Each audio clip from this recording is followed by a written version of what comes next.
नमस्कार दोस्तों, जय माता दी। आज मैं आपको अगहन मास में नित्य नियम से सुनी जाने वाली माँ अन्नपूर्णा माता की कहानी सुनाने जा रही हूँ, जिसे सुनने से माँ अन्नपूर्णा माता की कृपा हमेशा आप पर बनी रहेगी और आपके घर में सुख शांति बनी रहेगी।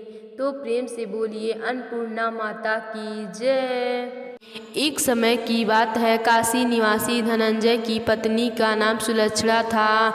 उसे अन्य सब सुख प्राप्त थे, केवल निर्धनता ही उसके दुख का कारण थी। यह दुख उसे हर समय सताता था। एक दिन सुलक्षणा अपने पति से बोली, स्वामी आप कुछ उद्यम करो तो काम चले, इस प्रकार कब तक काम चलेगा। सुलक्षणा की बात धनंजय के मन में बैठा और वह उसी दिन विश्वनाथ शंकर जी को प्रसन्न करने के लिए बैठ गया और कहने लगा, हे देवाधिदेव विश्वदेव, मुझे पूजा पाठ कुछ नहीं आता, केवल तुम्हारे भरोसे बैठा हूँ। इतनी विनती करके वह 2-3 दिन तक भूखा प्यासा बैठा रहा। यह देखकर भगवान शंकर ने उसके कान में कहा, अन्नपूर्णा अन्नपूर्णा अन्नपूर्णा, इस प्रकार 3 बार कहा। यह कौन है, क्या कह गया। इसी सोच में धनंजय पड़ गया कि मंदिर से आते ब्राह्मणों को देखकर पूछने लगा, पंडित जी अन्नपूर्णा कौन है। ब्राह्मणों ने कहा, तू अन्न छोड़ बैठा है, सो तुझे अन्न की ही बात सुनाई देती है, जा घर जाकर अन्न ग्रहण कर। धनंजय घर गया, स्त्री से सारी बात कही। वह बोली, नाथ चिंता मत करो, स्वयं शंकर जी ने यह मंत्र दिया है, वे स्वयं ही खुलासा करेंगे, आप फिर जाकर उनकी आराधना करो। धनंजय फिर जैसा का तैसा पूजा करने बैठ गया। रात्रि में शंकर जी ने आज्ञा दी, कहा तू पूर्व दिशा में चला जा।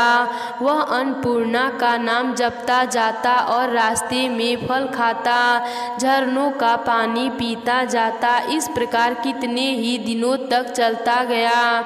वहाँ उसी चांदी की चमकती वन की शोभा देखने को मिली। सुंदर सरोवर देखने में आया, उसके किनारे कितनी सी अप्सराएं झुंड बनाए बैठी थीं। एक कथा कहती और सब माँ अन्नपूर्णा इस प्रकार बार बार कहती थीं। यह अगहन मास की उजेली रात थी और आज से ही व्रत का आरंभ था। जिस शब्द की खोज करने वह निकला था, वह उसे वहाँ सुनने को मिला। धनंजय ने उनके पास जाकर पूछा, हे देवियों, आप यह क्या करती हो। उन सब ने कहा, हम सब माँ अन्नपूर्णा का व्रत करती हैं। व्रत करने से गई पूजा क्या होता है, यह किसी ने किया भी है, इसे कब किया जाए और व्रत में क्या किया जाए, मैं क्या कर सकता हूँ और इसकी पूजा विधि क्या है, मुझे भी बताओ और इसे कैसे करना है। इस व्रत को सब कर सकते हैं। 21 दिन तक के लिए 21 गांठ की सूत लेनी चाहिए। 21 दिन न बने तो एक दिन उपवास करें, यह भी न बने तो केवल कथा सुनकर प्रसाद लें। निराहार रहकर कथा कहें। कथा सुनने वाला कोई न मिले तो पीपल के पत्ते को रख, सुपारी या दृढ़ कुमारी वृक्ष को सामने कर, दीपक को साक्षी कर, सूर्य, गाय, तुलसी या महादेव को बिना कथा सुनाए मुख में दाना न डालें।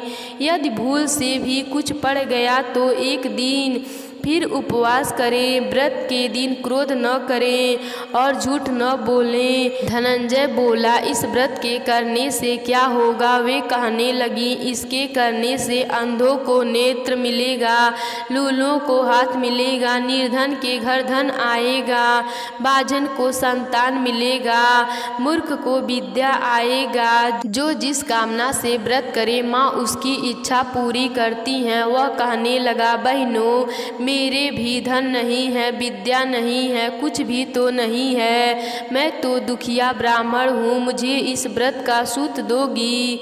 हाँ भैया, तेरा कल्याण हो, तुझे दूंगी, ले इस व्रत का मंगल सूत्र ले।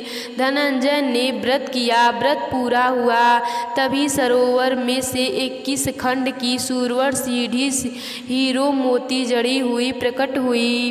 धनंजय जय अन्नपूर्णा कहता जाता था। इस प्रकार कितनी ही सीढ़ियां उतर गया तो क्या देखता है कि करोड़ों सूर्य से प्रकाशमान अन्नपूर्णा का मंदिर है। उसके सामने सुवर्ण सिंहासन पर माता अन्नपूर्णा विराजमान हैं। सामने भिक्षा हेतु शंकर भगवान खड़े हैं। देवनंगाएं चंबर डुलाती हैं। कितनी सी हथियार बांधे पहरा देती हैं। धनंजय दौड़कर जगदम्बा माता के चरणों में गिर गया। देवी उसके मन का कलेश जान गई। धनंजय कहने लगा, माता आप तो अंतर्यामी हो, आपको अपनी दशा क्या बताऊं। माता बोली, मेरा व्रत किया है, जा संसार तेरा सत्कार करेगा। माता ने धनंजय की जीवा पर जीव मंत्र लिख दिया। अब तो उसके रोम रोम में विद्या प्रकट हो गई। इतने में क्या देखता है कि वह काशी विश्वनाथ के मंदिर में खड़ा है। माँ का वरदान ले धनंजय घर गया। सुलक्षणा से सब बात कही। माता जी की कृपा से उसके घर में संपत्ति उमड़ने लगी। छोटा सा घर बहुत बड़ा गिना जाने लगा। जैसे शहद के छत्ते में मक्खियाँ जमा होती हैं, उसी प्रकार अनेक सगे संबंधी आकर उसकी बड़ाई करने लगे। कहने लगे, इतना धन और इतना बड़ा घर, सुंदर संतान नहीं है तो कमाई का कौन भोगेगा। सुलक्षणा से संतान नहीं है, इसीलिए तुम दूसरा विवाह करो। अनिच्छा होते हुए भी धनंजय को दूसरा विवाह करना पड़ा और सती सुलक्षणा को सौत का दुख उठाना पड़ा। इस प्रकार दिन बीतते गए। फिर अगहन मास आया। नए बंधन में बंधे पति से सुलक्षणा ने कहलाया कि हम व्रत के प्रभाव से ही सुखी हैं, इस कारण यह व्रत छोड़ना नहीं चाहिए। यह माता की कृपा है जो आज हम इतने संपन्न और सुखी हैं। सुलक्षणा की बात सुनकर धनंजय उसके यहाँ आया और व्रत में बैठ गया। नई बहू को इस व्रत की खबर नहीं थी। वह धनंजय के आने की राह देख रही थी। दिन बीतते गए और व्रत पूरे होने में 3 दिवस बाकी थे कि नई बहू को खबर पड़ी। उसके मन में ईर्ष्या की ज्वाला दहक रही थी। सुलक्षणा के घर आ पहुंची और उसने वहां भड़कंप मचा दिया। वह धनंजय को अपने साथ ले गई। नए घर में धनंजय को थोड़ी देर के लिए निद्रा ने आ गई। इसी समय नई बहू ने उसका व्रत का सूत तोड़कर आग में फेंक दिया। अब तो माता का कोप जाग उठा। घर में आकस्मिक आग लग गई। सब कुछ जलकर राख हो गया। सुलक्षणा जान गई और पति को फिर अपने घर ले आई। नई बहू रूठकर पिता के घर जा बैठी। पति को परमेश्वर मानने वाली सुलक्षणा बोली, नाथ घबराना नहीं, माता जी की कृपा अलौकिक है। पुत्र कुपुत्र हो जाता है पर माता कुमाता नहीं होती। अब आप श्रद्धा और भक्ति से आराधना शुरू करो, वे जरूर हमारी कल्याण करेंगी। धनंजय फिर माता के पीछे पड़ गया। फिर वही सरोवर सीढ़ी प्रकट हुई, उसमें माँ अन्नपूर्णा कहकर वह उतर गया। वहाँ माता जी के चरणों में रुदन करने लगा। माता प्रसन्न होकर बोली, यह मेरी स्वर्ण की मूर्ति ले, उसकी पूजा करना, तू फिर सुखी हो जाएगा। जा, तुझे मेरा आशीर्वाद है। तेरी स्त्री सुलक्षणा ने श्रद्धा से मेरा व्रत किया है, उसे मैंने पुत्र दिया है। धनंजय ने आंखें खोली तो खुद को काशी विश्वनाथ के मंदिर में खड़ा पाया। वहां से फिर उसी प्रकार घर को आया। इधर सुलक्षणा के दिन चढ़े और महीने पूरे होते ही पुत्र का जन्म हुआ। गांव में आश्चर्य की लहर दौड़ उठी। माता प्रसन्न होकर बोली, यह मेरी स्वर्ण की मूर्ति ले, उसकी पूजा करना, तू फिर सुखी हो जाएगा। जा, तुझे मेरा आशीर्वाद है। तेरी स्त्री सुलक्षणा ने श्रद्धा से मेरा व्रत किया है, उसे मैंने पुत्र दिया है। धनंजय ने आंखें खोली तो खुद को काशी विश्वनाथ के मंदिर में खड़ा खड़ा पाया। वहाँ से फिर उसी प्रकार घर को आया। इधर सुलक्षणा के दिन चढ़े और महीने पूरे होने पर पुत्र को जन्म दिया। गांव में आश्चर्य की लहर दौड़ उठी, मान्यता आने लगा। इस प्रकार उसी गांव में एक निसंतान सेठ के पुत्र होने पर उसने माता अन्नपूर्णा का मंदिर बनवा दिया। उसमें माता की धूमधाम से पधारी, यज्ञ किया और धनंजय को मंदिर के आचार्य का पद दे दिया। जीविका के लिए मंदिर की दक्षिणा और रहने के लिए बड़ा सुंदर सा भवन दिया। धनंजय स्त्री पुत्र सहित वहां रहने लगा। माता जी की चढ़ावे में भरपूर आमदनी होने लगी। उधर नई बहू के पिता के घर डाका पड़ा, सब लूट गया। वे भीख मांगकर पेट भरने लगे।